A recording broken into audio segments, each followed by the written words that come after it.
Hi అండి. Welcome to my channel. ఈరోజు లంచ్‌లోకి ఏం చేశానంటే creamy mushroom curry.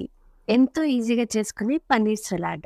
Fresh cream గానీ, టొమాటోస్ గానీ వాడకుండా చేశాను. మరెలా చేశానో చూడండి. Let's start. ముందుగా మష్రూమ్స్‌ని క్లీన్ చేసుకొని కట్ చేసి ఉంచుకున్నాను. తర్వాత కర్రీలోకి ఒక మసాలా పేస్ట్ చేసుకోవాలి. ఎలా అంటే 1 టేబుల్ స్పూన్ జీడిపప్పు, హాఫ్ టేబుల్ స్పూన్ గసగసాలు, 1 టేబుల్ స్పూన్ ధనియాలు, హాఫ్ టేబుల్ స్పూన్ జీలకర్ర, 2, 3 యాలకులు వేసి పేస్ట్ చేసుకోవాలి. తర్వాత స్టవ్ మీద పాన్ పెట్టుకొని కొద్దిగా ఆయిల్ వేసుకొని ఒక కప్పు ఉల్లిపాయ ముక్కల్ని వేయించుకోవాలి. ఉల్లిపాయ ముక్కలు బాగా వేగిన తర్వాత దీనిలోకి కొద్దిగా పసుపు, కట్ చేసి ఉంచుకున్న మష్రూమ్ ముక్కలను కూడా వేసి బాగా వేయించుకోవాలి. ఇవి కొద్దిగా వేగిన తర్వాత దీనిలోకి మీ రుచికి సరిపడా సాల్ట్ వేసుకోవాలి. మష్రూమ్స్‌లో 80% వాటరే ఉంటుంది కాబట్టి ఒక 2 నిమిషాలు మూత పెట్టి మగ్గించుకుంటే చక్కగా ఉడికిపోతాయి.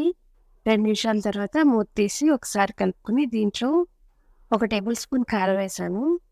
తర్వాత మనం ముందుగా రెడీ చేసి ఉంచుకున్న మసాలా పేస్ట్ ఉంది కదా! దాన్నంతటిని కూడా ఇందులో వేసేయాలి. దీంట్లోనే అరకప్పు వాటర్ వేశాను. దీని తర్వాత ఒక్క 5 నిమిషాలు మూత పెట్టి ఉడికించుకోవాలి. చూడండి ఇప్పుడు ఎలా ఉందో.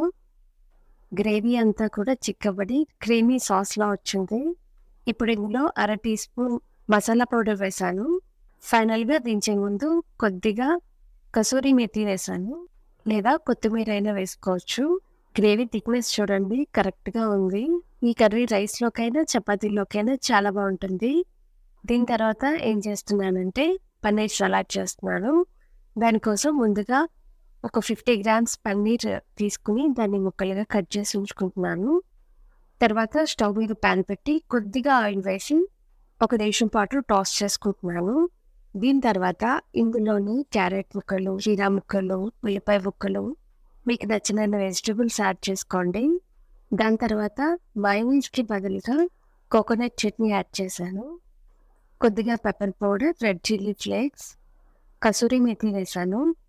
ఈరోజు కొత్తిమీర అయిపోయిందండి. అందుకే కసూరి మేతి ఒక్కటే వేశాను. లేకపోతే కొత్తిమీర కూడా వేసుకుంటే బావుంటుంది. అన్నీ బాగా కలిసేటట్టు కలుపుకొని రెడీ చేసేసుకోవడమే. చాలా ఈజీగా అయిపోయింది కదండీ! రోజు ఒకేలా కాకుండా కొంచెం డిఫరెంట్ ఫ్లేవర్స్ వేసుకొని చేసుకుంటే ఈ సలాడ్స్ తినడానికి టేస్టీగా ఉంటాయి. నెక్స్ట్ ఈ గ్రీన్ కలర్‌లో ఉన్నది చెన్నంగి ఆకు పచ్చడండి. ఇది లాస్ట్ వీడియోలో నేను ఆల్రెడీ రెసిపీ షేర్ చేశాను. ఎవరైనా చూడకపోతే కనుక చూడండి. మా వారికి లంచ్ ప్లేట్ అయితే రెడీ చేసేస్తున్నాను. మొత్తం మీల్ ప్లేట్‌లో అయితే కార్బోహైడ్రేట్స్ క్వాంటిటీ చాలా తగ్గించేశానండి. 2 rotis and half cup rice మాత్రమే. మిగిలినదంతా కూడా ప్రోటీన్స్, మినరల్స్, విటమిన్స్ ఎక్కువగా ఉండే ఆకుకూరలు, కూరగాయలు. నేను నా ఛానల్‌లో చాలా వీడియోస్‌లో చూపించాను మా మీల్ ప్లేట్. మీకు నచ్చినట్లయితే కనుక ఒక లైక్ చేయండి, సపోర్ట్ చేయండి. Bye bye.